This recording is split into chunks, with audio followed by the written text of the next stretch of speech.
Welcome to this explainer. What if I told you the US government had been sitting on classified files about non-human life and unexplained phenomena for over 80 years, and then, suddenly, just decided to pull back the curtain? Well, that's exactly what we're looking at today. We are diving into the unprecedented May 2026 UAP disclosure. And the craziest part? This wasn't some rogue leak by a whistleblower in a dark parking garage. This was a completely official, government-sanctioned unsealing of the vault. So how did we actually get here? The timeline stretches all the way from the earliest secret files back in 1944 right up to the official unsealing in May 2026. For decades, it was literally just rumors, right? But the real turning point happened on April 17, 2026. That's when President Trump made a completely public, official announcement promising that a massive release of documents was well underway. And sure enough, just 3 weeks later on May 8th, 80 years of locked-away history was suddenly thrust right into the public domain. To handle this massive release, the government launched a portal called Pursue, the Presidential Unsealing and Reporting System for UAP Encounters. And honestly, this was a monumental shift in transparency. Think about it. For the very first time in American history, anybody with a basic internet connection could just go online and access official, declassified UFO files, no security clearances needed. Just like that, the wall between government secrets and the public was completely erased overnight. And the public reaction? Absolutely staggering. Within just a few days of the Pursue portal launching, it hit 1 billion visits from around the globe. 1 billion. To put that into perspective for you, that completely dwarfs the internet traffic for the Super Bowl livestream. It really just goes to show this intense, universal hunger we all have for the truth about what's actually flying around in our skies. Okay, Section 1. Inside the declassified files. Let's break down those 170 government documents. So what exactly were a billion people looking at? The 170 released files basically fall into 3 main buckets. First up, you have hundreds of pages of FBI records and eyewitness accounts spanning from 1944 to 1968. There's some wild civilian testimonies in there, like a California farmer in 1947 who said a craft hovered right over his house, belched fire, and then vanished at an impossible speed. Category 2 gives us 20 military videos, some never before seen by the public. And finally, we get classified military memos detailing modern sightings in places like Iraq, Syria, and Africa, going all the way up to 2025. Meaning this is an ancient history. This is happening right now. When you actually dive into those military videos, you see objects doing things that completely break our understanding of aerodynamics. We're talking no wings, no exhaust, and 0 visible means of propulsion. Take Navy pilot Ryan Graves, for instance. He reported seeing a dark gray or black cube inside a clear sphere. And this thing didn't just zip by in the distance. It came within 50 feet of his fighter jet. 50 feet. When you're flying at supersonic speeds, an object that close, behaving in ways that completely defy gravity, is an absolute shock to the system. Which brings us to the government's official stance.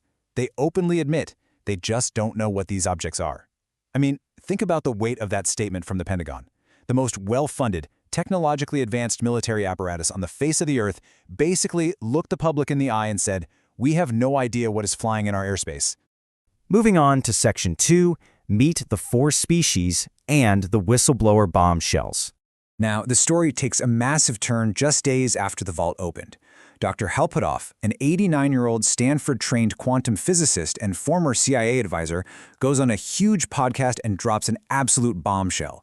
He claims the government has actually recovered extraterrestrial life, and not just one kind. According to Puthoff, which was later corroborated by his colleague Dr. Eric Davis, who named them to members of Congress, we are allegedly dealing with 4 distinct species: the Greys, the Nordics, the Reptilians, and the Insectoids. But here's the really fascinating part. Despite looking vastly different, they all curiously share a bipedal humanoid structure: 2 arms, 2 legs, and an upright posture.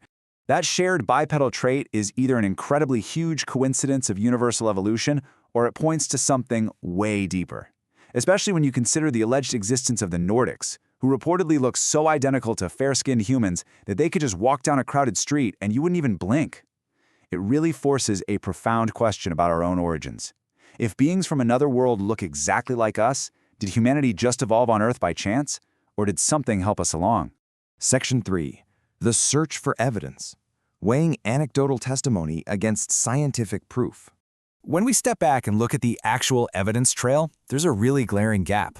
On one hand, you have incredible sworn congressional testimony. You've got intelligence officers like David Grush testifying under oath about recovered non-human biologics. You have Stanford physicists and Pentagon insiders literally staking their decades-long reputations on these claims. But on the other hand, the table for physical evidence is completely empty. Right now, there are 0 public specimens, 0 publicly available crafts, and 0 materials of non-human origin that independent civilian scientists can actually put under a microscope. Columbia University astrophysicist Dr. David Kipping hit the nail on the head here. He points out that, look, there is no reason to assume these highly credentialed whistleblowers are lying, but science inherently demands testable physical proof. It's simply not enough to have another anecdotal account, no matter how credible the witness is or how high their security clearance was. Until the public can measure and test physical materials in a lab, these stories remain just that, testimony. Section 4. Are we truly alone? The paradigm shift in how humanity views its place in the cosmos. It is pretty wild to see how fast this whole conversation has evolved. I mean, think about it. Step by step, the topic of UFOs went from being entirely relegated to fringe internet speculation straight into official Pentagon briefings. Then, it moved into sworn congressional hearings. And now, we have official presidential disclosures and an unsealed archive that even NASA is praising for its transparency. The topic hasn't just shifted, it has completely crossed over into the mainstream. And you know what the most thrilling part is? This is only the beginning. With a second massive release of Pursue files already officially scheduled for June 2026, this explainer has barely scratched the surface of what might be coming next. Insiders are already promising that this upcoming release contains even more revealing material than the May drop.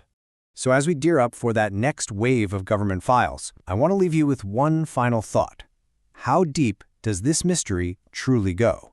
The vault is open, the files are public, the witnesses have spoken out. As we wait for the June 2026 disclosures, the ultimate question of whether we are alone in the universe has honestly never felt closer to being answered.